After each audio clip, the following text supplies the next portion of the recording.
पर 2014 में इसका कहना था कि मनमोहन सिंह के काल में भ्रष्टाचार बहुत बढ़ गया है और जनता भी इस चीज़ को समझी और उसके समझ में आया कि नहीं, इस सरकार को हटा करके ऐसी सरकार को लाना चाहिए जो भ्रष्टाचार विरोधी हो, जिसमें साफ सुथरा छवि का नेता हो। ये नाम दे करके मोदी जी आए यहाँ पे, लेकिन जितना भ्रष्टाचार मनमोहन सिंह के काल में नहीं था, उससे ज़्यादा भ्रष्टाचार कानूनी रूप से वैधता प्रदान करते हुए, कानून से वैधता प्रदान करते हुए भ्रष्टाचार जो है पूरा किया गया।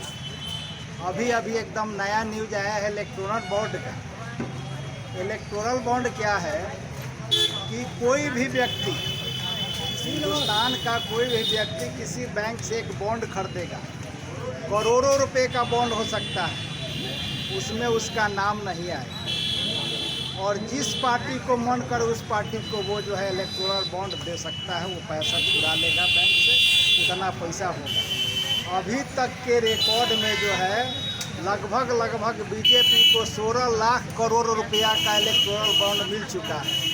अब इससे बड़ा भ्रष्टाचार इस देश में क्या हो सकता है, सोचने की ज़रूरत है। और बाकी की पार्टियां जो है कुछ करोड़ में रह जा रही हैं। इस चीज़ को समझना पड़ेगा। इतना चालाकी से लोगों को बेवकूफ़ बना कर, लोगों को के दिमाग को घुमा कर और शासन करने का काम कर रहे हैं। जब जनता की बात आती है, जनता के कल्याण की बात आती है, किसान के कल्याण की बात आती है, मजदूर के कल्याण की बात आती है, इस सरकार के पास पैसा नहीं होता और लाखों करोड़ रुपया पूंजीपतियों का जो है ये सरकार माफ़ कर देती है। उस समय इसको थोड़ा सा भी जो है दिक्कत नहीं होता है कि हमारे पास पैसा नहीं है। सर, किसान आज क्या है,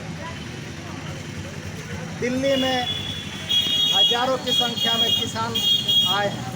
किसान या किसी को इतना फुर्सत नहीं होता है, हम लोगों को भी इतना फुर्सत नहीं है कि आकर के बेवजह यहाँ बैंक के सामने, पोस्ट ऑफिस के सामने या फिर मार्केट में जो बंदी करें या फिर विरोध करें। लेकिन मजबूरी होती है, किसानों की मजबूरी है, मजदूरों की मजबूरी है, यहाँ की जनता की मजबूरी है, ताकि उसको आना पड़े और कान में जो तेल डाल के बैठा हुआ उसको ज़बरदस्ती सुनाना पड़े।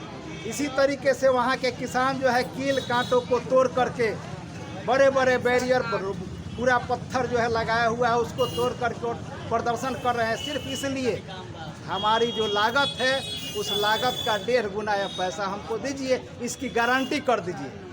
पिछले दिन 3 काला कानून लाया था, पूरा का पूरा ज़मीन से लेकर के सब कुछ हड़पने का कानून था। वो किसानों ने विरोध किया, इसने कहा कि हम वापस कर लेंगे और वापस करने के नाम पर जो है प्रदर्शन ख़त्म हो गया, आंदोलन ख़त्म हुआ। लेकिन आज तक जो है उस कानून का क्या हुआ आता पता नहीं है और उसी को लेकर के जनता जो है, वहाँ का किसान जो है फिर चढ़ा हुआ और यही मांग कर रहा है कि हमको जो लागत का 1.5 गुना, जो कि स्वामीनाथन आयोग का अनुशंसा है,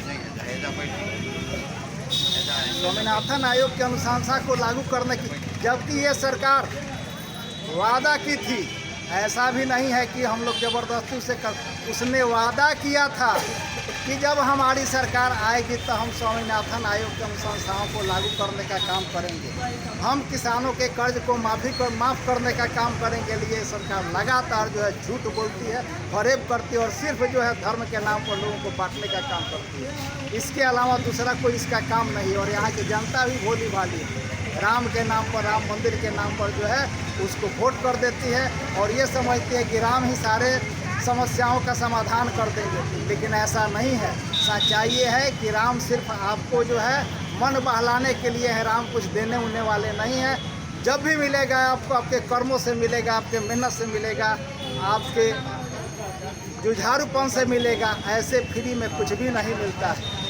इसलिए आप सभी का ये काम है कि विरोध निरंतर रखें और अगर कोई सरकार आपको बेवकूफ़ बनाने का प्रयास करता है तो इस चीज़ को समझने की कोशिश करें कि किस तरह से हमको बेवकूफ़ बना रहा है।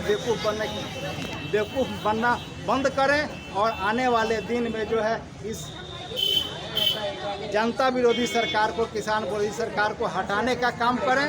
आने वाले कुछ महीनों में ये इलेक्शन आने वाला है, उसी समय आपको मौका है, नहीं तो अगर मौका चूक जाते हैं फिर 5 साल आपको इंतजार करना पड़ेगा। इन्हीं सारी बातों मैं अपनी बात को